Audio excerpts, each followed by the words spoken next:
Hello mga bata! Ngayon tatalakayin natin ang supply at demand function. Uulitin natin ang pagtatalakay sa mas simple at mas madaling paraan upang maiwasan ninyo ang magkaroon ulit ng pagkalito. This time, i-apply natin ang inyong natutunan sa mathematics. Nagamit tayo ng rules sa integers, ganun din sa transpose. Sa nakaraang talakayan tungkol sa demand at supply function, ayun po ang ginagamit ng mga economists upang matukoy ang dami ng demand at dami ng supply sa mas madaling paraan. Ngayon, para maiwasan ang pagkalito, i-apply na natin ang inyong basic na natutunan sa mathematics patungkol sa rules of integers, ganun din sa transpose. Naway, this time, mas madali nyo nang maunawaan, makuha ang dami ng supply at ang dami ng demand.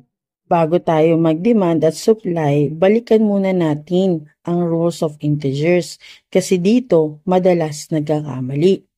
Handa na? Okay, simulan na natin. Una, kapag pareho ng sign, i-add lang at keep the sign. Pangalawa, kapag magkaiba ng sign, i-subtract at sundin ang sign ng mas malaking number.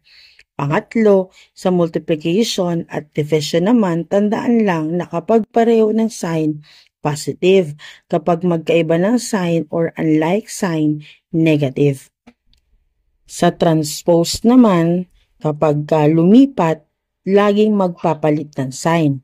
Kapag positive, magiging negative.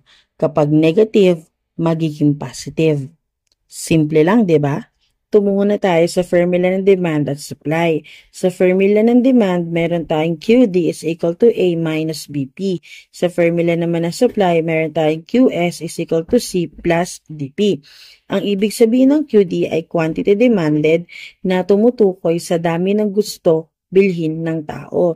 Ang QS naman ay quantity supplied na ang ibig sabihin ay dami na gustong ibenta ng mga producer sa pamilihan. Graphing demand and supply. Kapag negative ang naging answer sa pag-solve, automatic na gawin nating 0 kasi hindi ka naman pwedeng magbenta o bumili ng negative na produkto. Sa pag-graph, tandaan ang price laging pa-vertical, ang quantity ay palaging horizontal. Pag nag-intersect ang demand at supply lines, iyon ang tinatawag nating equilibrium price and quantity. Tandaan, ang golden rule natin, negative sa computation is equal to 0 sa graph. 0 is equal to endpoint ng curve at hindi inuulit ang negative or extra 0. Sa price elasticity of demand naman po, ang rule natin, laging absolute value. Kahit negative ang lumabas, gagawin itong positive. Dahil sa economics, ang mahalaga ay laki ng pagbabago, hindi kung positive or negative ang sign. Para lubos niyong maunawaan, meron akong hinandang halimbawa para sa demand function. Ang given equation formula natin ay QD is equal to 100 minus 5P. Ang value po ng QD natin dito ay 50 at ang P naman po ang hinahanap natin or yung tinatawag nating presyo. Hanapin natin ang presyo. So mag-umpisa po tayo sa pag-substitute. Substitute po natin ang value ng QD which is 50 kaya magiging 50 is equal to 100 minus 5P. So pagkatapos po natin mag-substitute, tayo na pong magta-transpose. Tandaan, kapag nagta-transpose, nagpapalit po ang sign. Sa pag-transpose din po, pagsasamahin po natin ang mga whole number.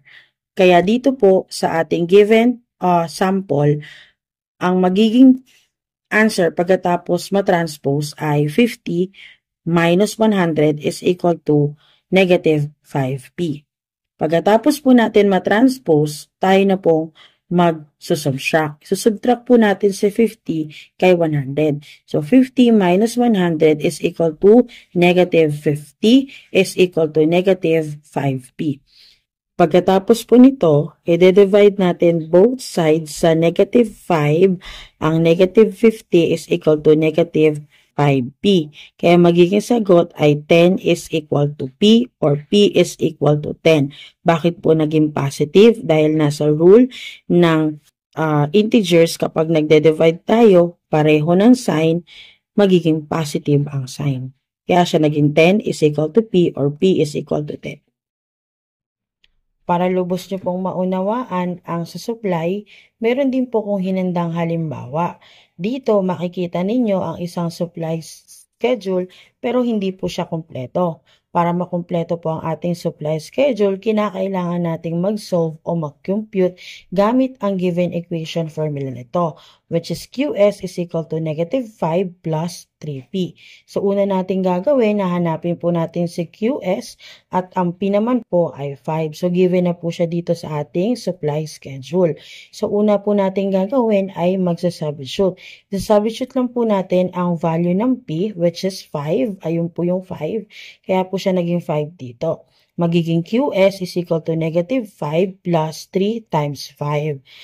Sunod naman natin gagawin, imumultiply po natin yung si 3 sa 5. So, 3 times 5 is equal to 15. So, magiging QS is equal to negative 5 plus 15.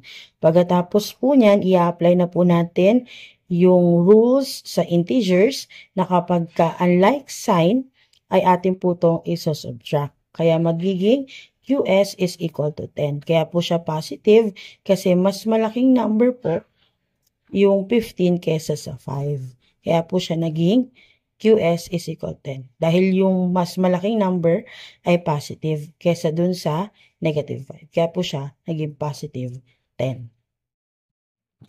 Para naman po dito, ang hinahanap naman po natin ay ang presyo. So, ang QS po natin ay 25, given na po yan dito sa ating supply schedule. So, ang una po natin gagawin kapag presyo ang hinahanap, tayo po ay magsasubstitute. Isasubstitute lang po natin ang value ng QS, which is 25. Kaya ang kalalabasan po ay 25 is equal to negative 5 plus 3P. Pagkatapos po natin mag-substitute, tayo naman po magta-transpose. Lagi niyong tatandaan na sa pag nagta-transpose tayo, ay lagi pong nagpapalit ng sign. Ibig sabihin, mababago ang sign. Kung ito ay positive, magiging negative. Kung ito naman negative, ay magiging positive. At lagi nyo din tatandaan kapag nagta-transpose, ay pinagsasama po natin ang whole number. So, bali dito, ang kalalabasan, pagkatapos natin magawa ang mga yon, ay magiging 25 plus 5 is equal to 3P. So, si 3P po, ay mananatili po siyang positive dahil hindi naman po natin siya transpose. Ibig sabihin, hindi siya lumipat. So, pagkatapos po natin ma-transpose, i-add na po natin si 25 kay 5. So, 25 plus 5 magiging 30. So, ang kalalabasan na po nito ay 30 is equal to 3P. Pagkatapos po nito, i-divide po natin sa 3, both side, ang 30 is equal to 3P. Kaya ang magiging final answer ay 10 is equal to P or P is equal to 10.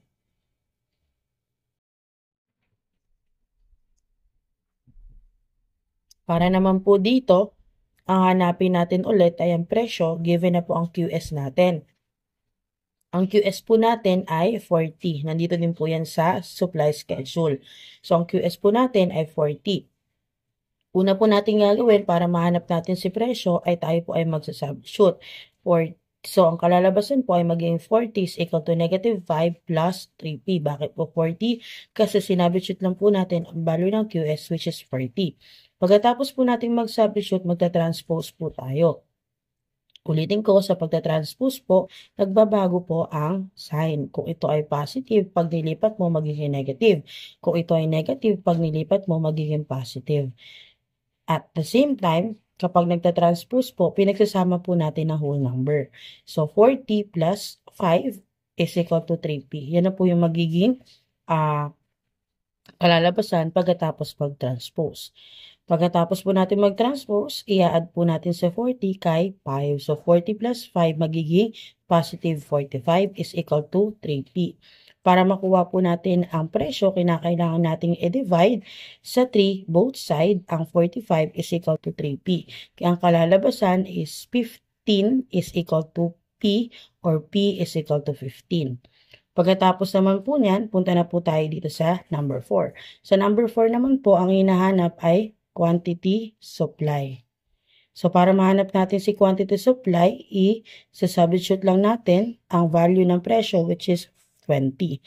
So, same equation formula po ang gagamit natin. QS is equal to negative 5 plus 3P. So, substitute lang po natin ang value ng P, which is 20. Kaya ang kalalabasan po ay QS is equal to negative 5 plus 3 times 20. I-multiply po natin si 3 kay 20, kaya 3 times 20 magiging 60. Ang kalalabasan po ay QS is equal to negative 5 plus 60.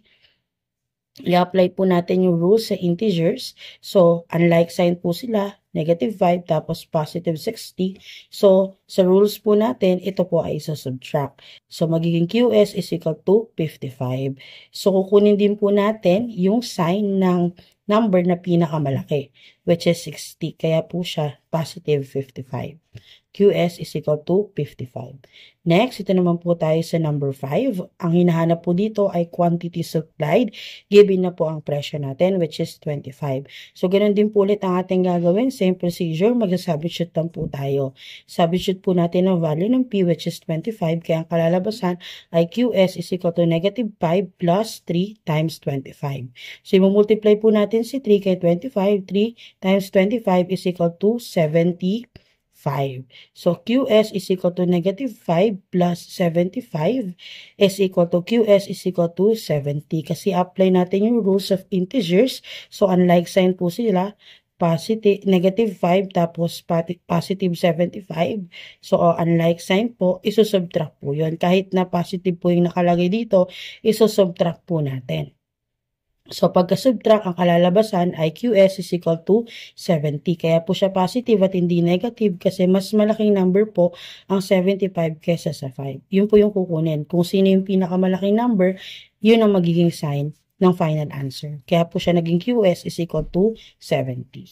So, ilalagay na po natin dito yung ating magiging final answer. So, ito po ay 10. Ito po ay 10. Then, isa ay 15. Sunod naman po ay 55. And last ay 70. So, this time, kompleto na po natin ang supply schedule. Tapos na po tayo dito. Para sa kinumpute natin at kinumpleto nating supply schedule. So, makikita nyo dito, nilagyan ko ng label which is P, which means presyo, QS, which means quantity supply. So, ito po ang supply curve. Ops! Bago may off ang video na to, sagutan mo muna ang pagsasanay nito upang makita mo kung meron ka natandaan o natutunan sa panonood mo ng video na ito. Sagutan mo to sa iyong kwaderno. Sige na, wag nang tamad. Ha ha ha ha.